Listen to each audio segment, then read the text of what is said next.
People live. How's everybody doing on this Sunday? This what is the second Sunday of the year 2020? How's everybody doing when this new year, new decade, new everything that's going on? How's everybody?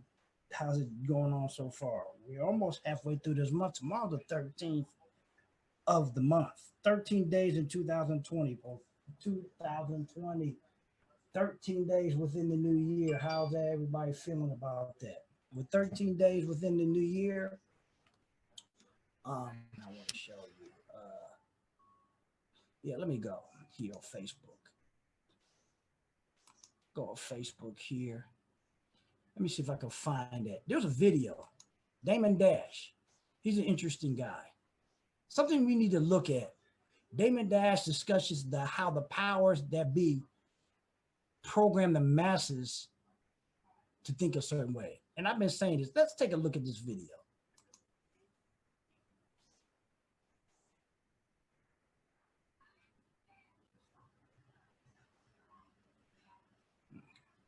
Level, there's social classes, right? So there's one class that's meant to work for those that don't work.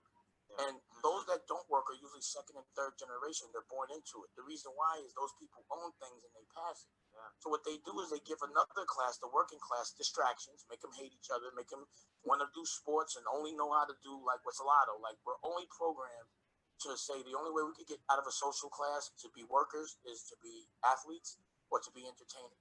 Mm-hmm. And that slot is like lotto. But even in school, they distract you and say, here's every team that can go professional, but there's no like political team. They never show you how to be a politician or how to change a law, or they have singing class and all this other, everything to distract you. So, and that's lotto to win at that level. Right. So that means everyone that's trained their whole life to get there, which is 90% of the world, which is the working class, only 1% gets there. And that person that was an entertainer or is they get to get into the 1%, but only if they sell out and distract everyone else that they were a part of that helped them get where they got to go.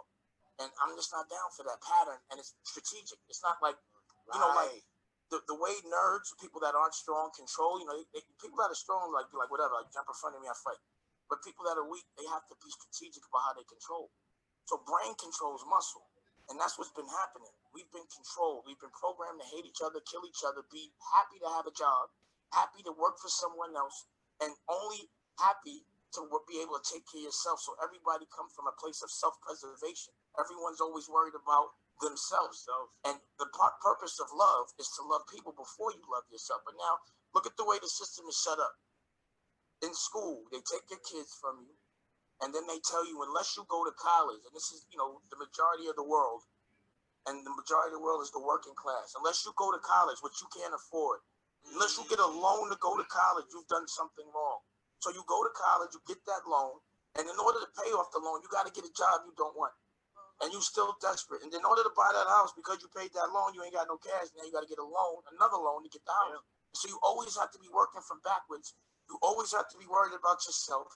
And what I find when I'm around desperate people is they're all right with I got to do what I got to do to eat. They sometimes justify doing things that are not honorable to survive. So, everyone's always in a place of fear, a place of backpedaling and self-preservation. And that's the problem. The test is to love others before you love yourself. And that's what a real boss does. The test is to think about the future, not the present. The present is only dictated by what you did in your past. So you got to start planning. It's chess, not checkers. And that's really what I've always preached. And I understand that, bro. Why did you and why do you? It means nothing. There's no goal supporting that dollar. You look at the Federal Reserve, it's all a Ponzi scheme. They give you a dollar that's not backed by nothing, just a bunch of different families to eat. And we're all, our Social Security numbers are just businesses that the government gets loans off of. So why are we fighting over that?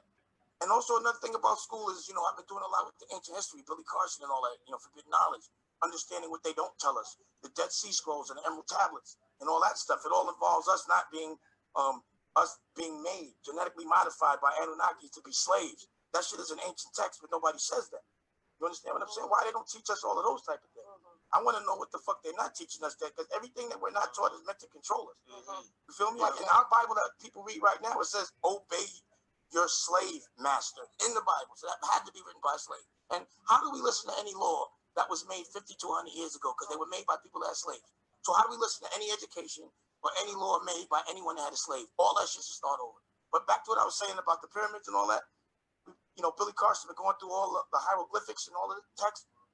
Is there school in any hieroglyphic? You hear any school? No. No. I've never heard of that. I've never heard of kids being taught by other people's, or kids letting other people's parents teach them that are mediocre, that make, you know, not what I make.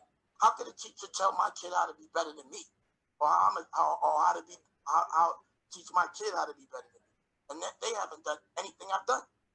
Why do they keep teaching them about algebra? Like, yeah, maybe 1% of the world wants to be a mathematician or an engineer, but why is that in the curriculum? How come health and therapy and paying taxes and all the things that help?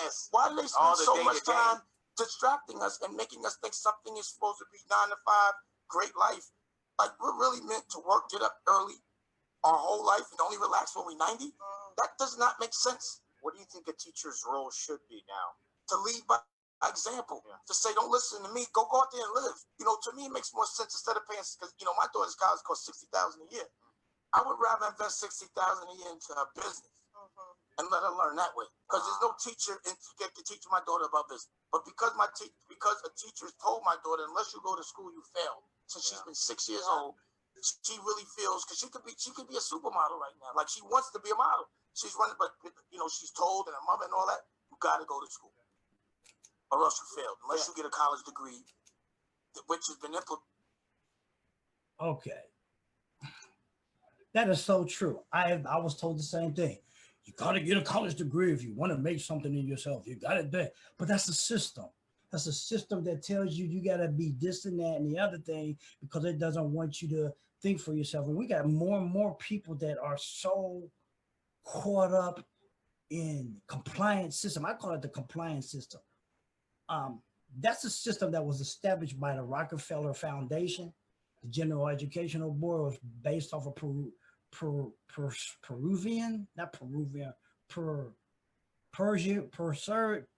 Persian, not Persian, but I'll say it starts with a P.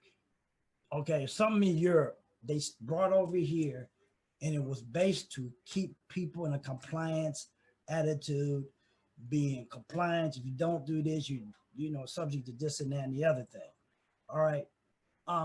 There's something else I want to share with you. I don't know if all you guys were, if you're a fan of Dr. Claude Anderson. He had a video. He was on the Breakfast Club a couple of weeks ago. And let me see if I can find that. See if I can find that on here. Let me go. Let me go here.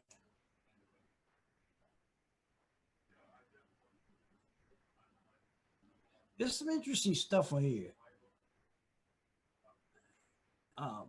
Because they don't teach you this stuff in school. Let me go. This is if you want to know, this is my channel, DJS Enterprises Marketing. Let me go here. Some of my videos.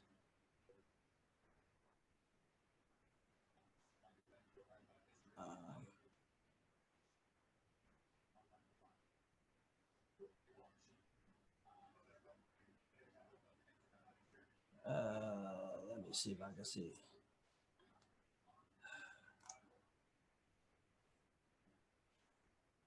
I'm gonna find if I can find that. Okay, that's not it. Let me put.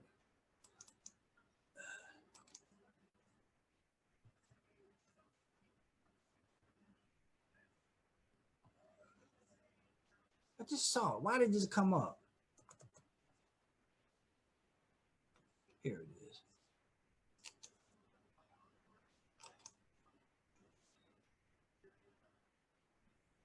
Oh, come on.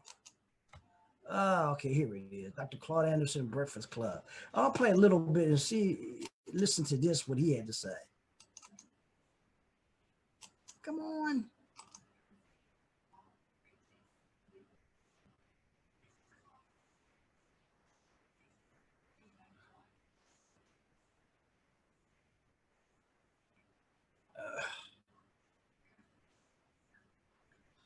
Sorry about this streaming. It's been real bad lately. What the heck is going on here? This is not what I. Okay, what? Why is this going on? Oh my God. Okay, I'm not sure what the heck is going on here. Every time I want to show something, what the hell? Okay.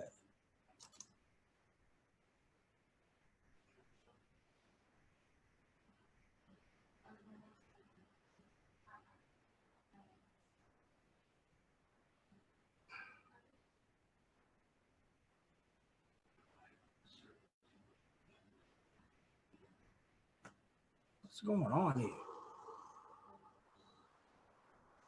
Oh, hey, sorry. Okay, I'm not sure Ever wonder why. what it's like to ride in a self-driving car? Well, come along and I'll show you. Oh, and I'll also answer the question This is that's not what I'm probably looking top for, of your but mind right now. okay, ads. This revolution is Also, going to be check- so big. When let's will it go. finally get?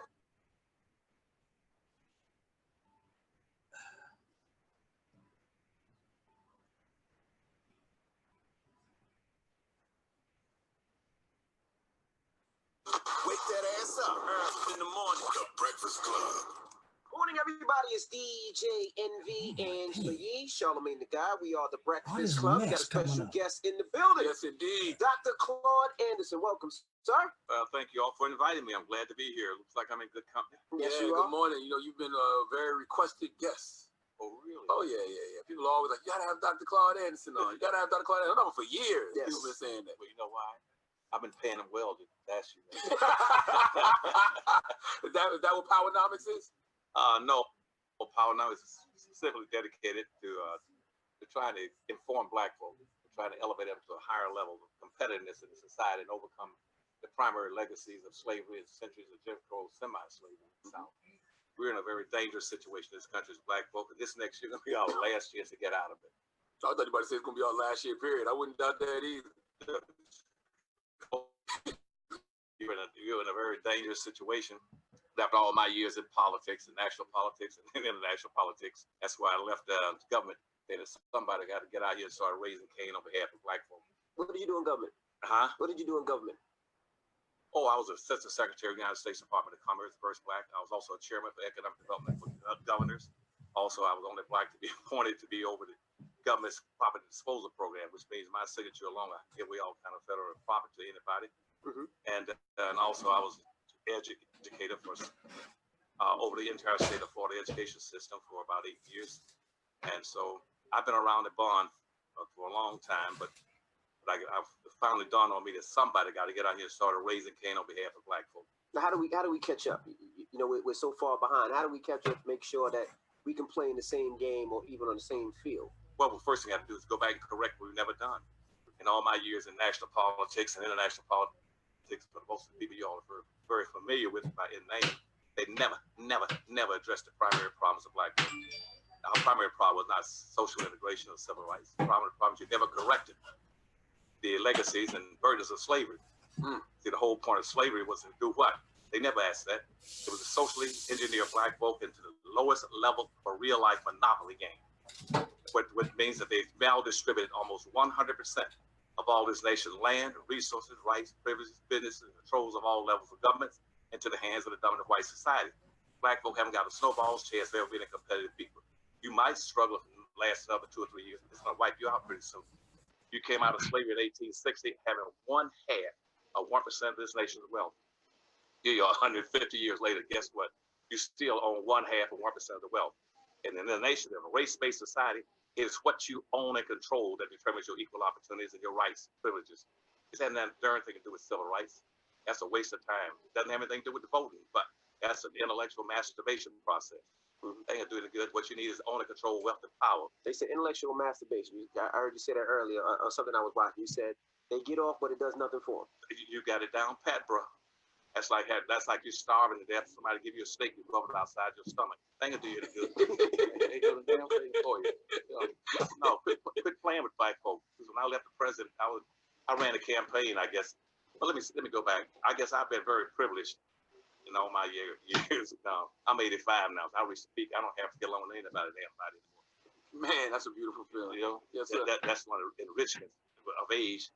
But I decided after all the years of playing politics, I guess I was privileged in the sense of being the only black in the nation.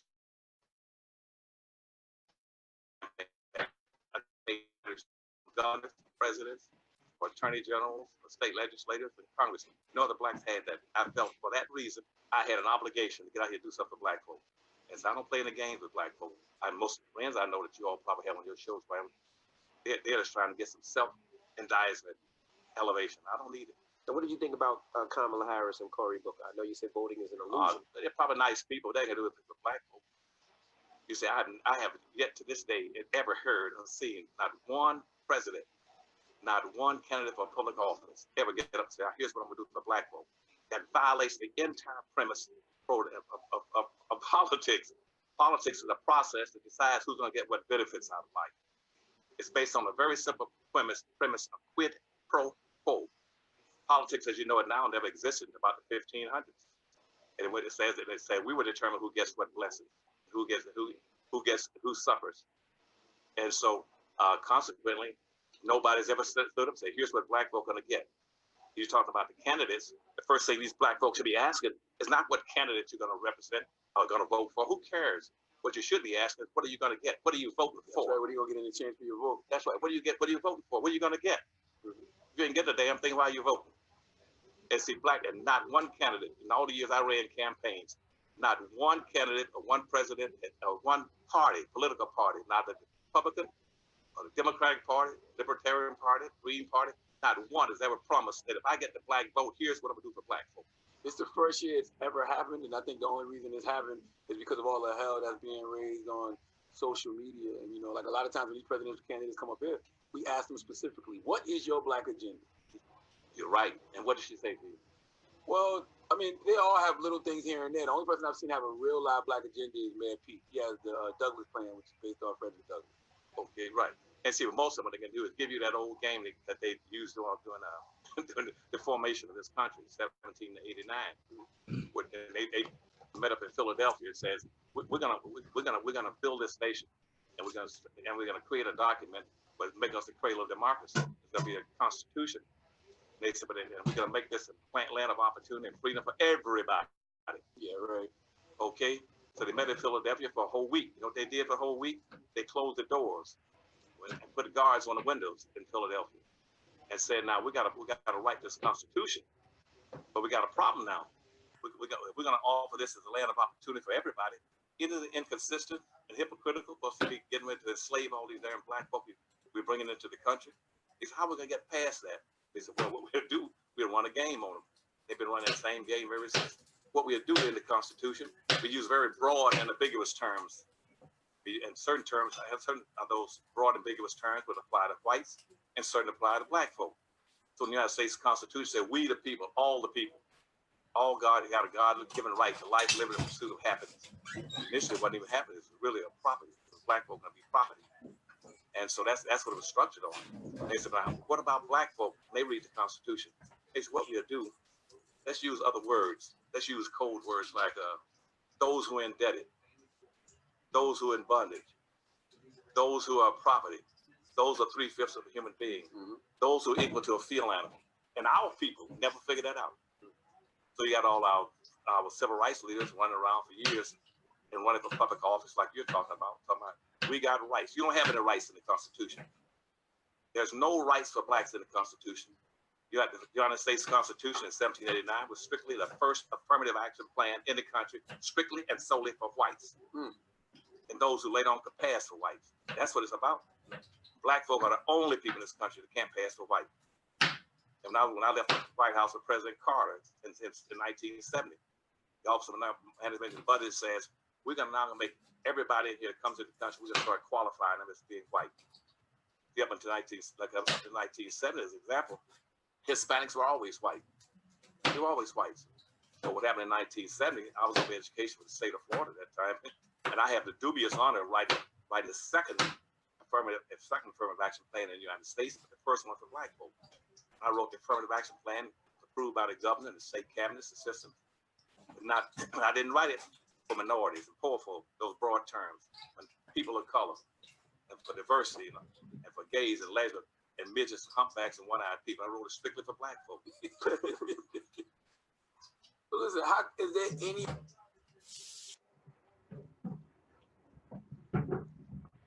What's going on? Did you know that the raw Okay, mattress what's going on? Okay. ruined the feel of your mattress? Hi.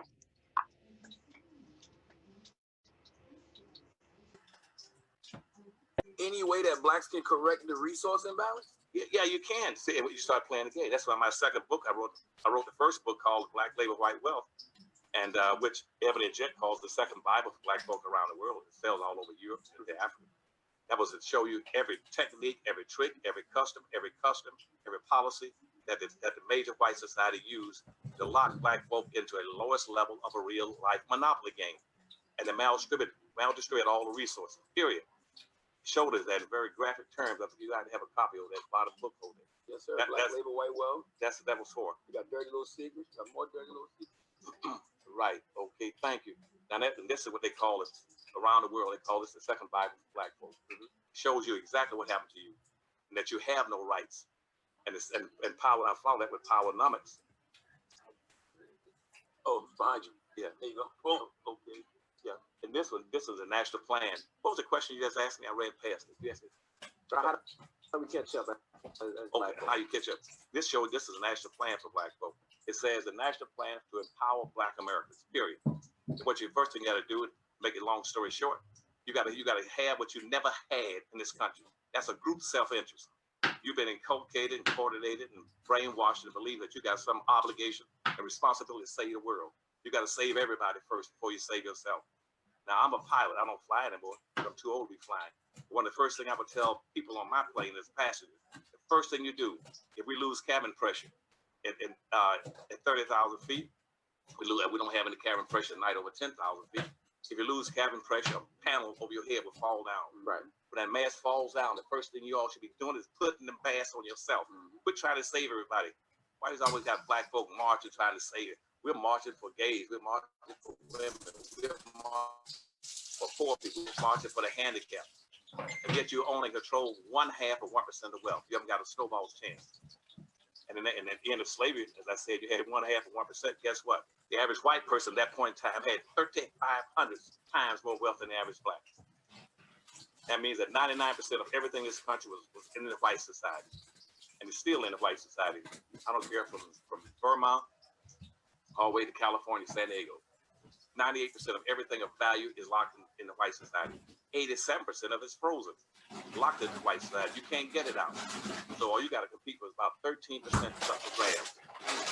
And if black people don't know how to compete with that 13%, you are through. And right now, that's what's happening around the world. You see all these, we're going to implode in this country. Same thing happened in Germany, with Jews. And there was a book out called Hitler's Willing Execution to say the same thing. When certain kind of things begin to happen to you as a group, you better be very careful. And they wrote that in a big, thick book, and about what's going to happen. And they started exterminating the Jews. Why? Because you got a group now that you all don't know about called the Count of 300. What they want to do now is say, we got too many people on the earth, we're going to start losing resources. There won't be enough resources left. We got water, we're going to have water shortages coming. The water shortages come, what follows that is food shortage. Right now, 20% of the world is suffering from water shortage. We're going to start having water shortages in this country. We have water shortage and we have food shortage. So what council and all these government, all these rich people on the earth are saying is that we got to start to get rid of some of these people. We're going to start with the non-producers. Now, who are the non-producers in America? The only people in America that produces absolutely nothing except sweat is black folk. That's real. I get what you're saying. I feel you. No, you understand what I'm saying? Yeah. I mean, right now, all of our people that are supposed to be successful, guess what? The only thing they produce is sweat. They're running with balls, football, basketball, baseball, tennis ball, golf ball, singing and dancing, producing sweat. Nobody's buying any damn sweat. Now, how are you going to feed yourself? We don't produce anything. We don't have any industries. And we had a chance to get industries in the 1700s when the Industrial Revolution went through Europe. Black folk were slaves. When the Industrial Revolution went through America in the 1800s, we were still enslaved. We own and control absolutely nothing. You don't think that's changing now a little bit? Oh man, no, it's getting worse. Matter of fact, let me give you a difference. Right now, we got all these people that you running public office talking about. We gotta look for eradicate poverty. You cannot eradicate poverty. Poverty is a fix. It's a given. It's a given. You cannot eradicate poverty. Why?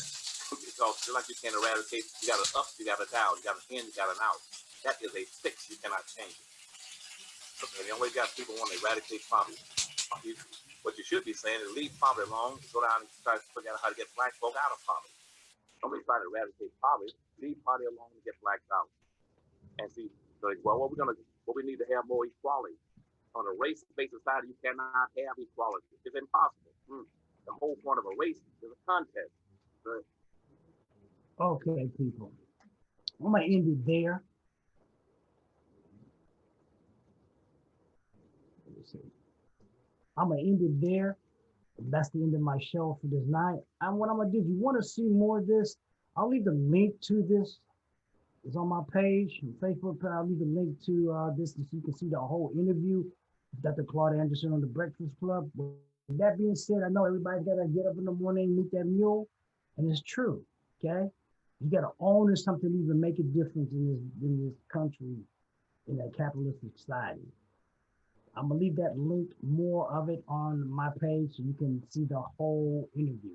With that being said, don't let the society, the compliance system stress you out, because if you die at your job tomorrow, your job will be out there available before your obituary. Because between now and tomorrow, people stress out and the heart attack rate goes up, as Les Brown said. With that being said, I hope you had value with this show tonight. Peace out. Take care. I'm out of here, and I'll see you on the next show later on.